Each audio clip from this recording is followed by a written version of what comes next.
नुकतीच आढावा बैठक घेण्यात आली। आज मुक्ताईनगर इथे मुक्ताईनगर तालुका काँग्रेस कमिटी आणि बोदवड तालुका काँग्रेस कमिटी म्हणजे थोडक्यात विधानसभा मतदारसंघाच्या काँग्रेसची बैठक आज मुक्ताईनगर या ठिकाणी आम्ही आयोजित केली आहे।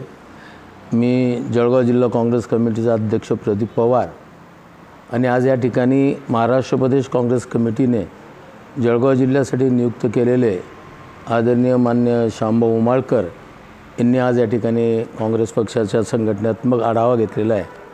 आपल्याला कल्पना आहे की महाराष्ट्र प्रदेश काँग्रेस कमिटीच्या अध्यक्षपदी एक सर्वोदय चळवळीतला गांधीवादी नेता माननीय हर्षवर्धन सपकाळ साहेब यांची प्रदेश अध्यक्षपदी नियुक्ती झालेली आहे।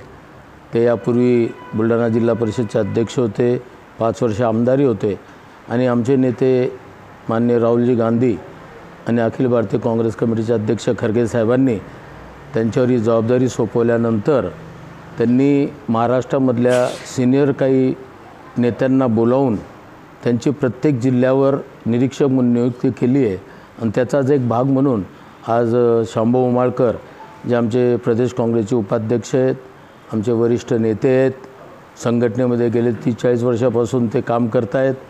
आपल्या शेजारचा जिल्हा बुलढाण्याच्या मेकर गावाचे ते रहिवासी आहेत आणि आपल्याला कल्पना असेल की 1-1.5 वर्षापूर्वी जो हात से हात जोडो अभियान आम्ही राबवलं महाराष्ट्रामध्ये, त्याचे महाराष्ट्राचे समन्वयक देखील ते होते। तर ते आज या ठिकाणी आलेत, तरी मी आपल्या जळगाव जिल्हा काँग्रेस कमिटीच्या वतीनं स्वागत करतो आणि शामभाऊंना विनंती करतो की त्यांनी पत्रकार परिषदेला मार्गदर्शन करावं। दादा काय सांगाल, काँग्रेस कमिटीची आढावा बैठक घेण्यात आली? उपस्थित सन्माननीय प्रदीप पवार जिल्हाध्यक्ष, उदय पाटील माजी जिल्हाध्यक्ष, सलीम पटेल माजी शहर अध्यक्ष, पाटील साहेब, उपस्थित सर्व मान्यवर आणि बंधूंनो, आज मुक्ताईनगर या विधानसभेसाठी 2 तालुक्याची आणि बाकीच्या 45 गावाचे प्रतिनिधी या ठिकाणी बोलावले। महावीर जयंती, 2 दिवसात बाबासाहेब आंबेडकर जयंती, लग्नाची तिथी, तरी पण आज पदाधिकारी प्रामुख्याने उपस्थित राहिले। त्यांनी आपल्या मौलिक सूचना दिल्या। माझं काम आहे की हर्षवर्धन सपकाळ यांनी मला याच्यासाठी पाठवलं की आत्ताची संघटनात्मक परिस्थिती काय, 15 तालुके आहेत, 11 विधानसभा मतदारसंघ आहे, आपले 3 जागा यावेळेला मिळाल्या होत्या।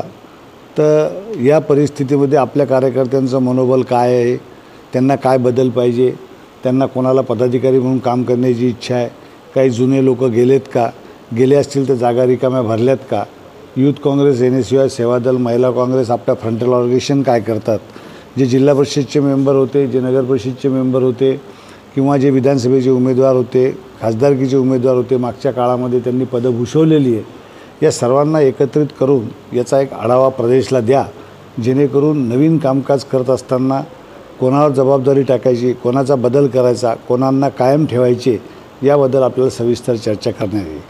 7 तारखेला जिल्हा काँग्रेसमध्ये बैठक झाली, सकाळी 11 वाजता शहर काँग्रेसची, 2 वाजता बैठक झाली जिल्हा काँग्रेसची आणि आजपासून आम्ही या दौऱ्याला सुरुवात केली।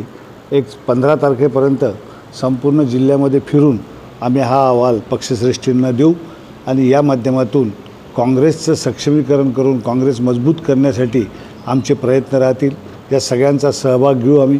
गटातटाचं राजकारण कोणत्याही प्रकारे नसताना काँग्रेसमध्ये आता राहुल गांधींचा विचार घेऊन जे देश पातळीवर जिल्हाध्यक्षांना मजबूतीकरणाचा जे नियम सांगितलेला आहे, त्या अनुषंगाने जिल्हाध्यक्षाच्या मार्फत ह्या सगळ्या गोष्टी होतील आणि त्या माध्यमातूनच या पक्षाला बळकटी दिल्या जाईल, अशा प्रकारची आमची कल्पना आहे आणि त्या पद्धतीने राबवण्यास आम्ही सुरुवात केली।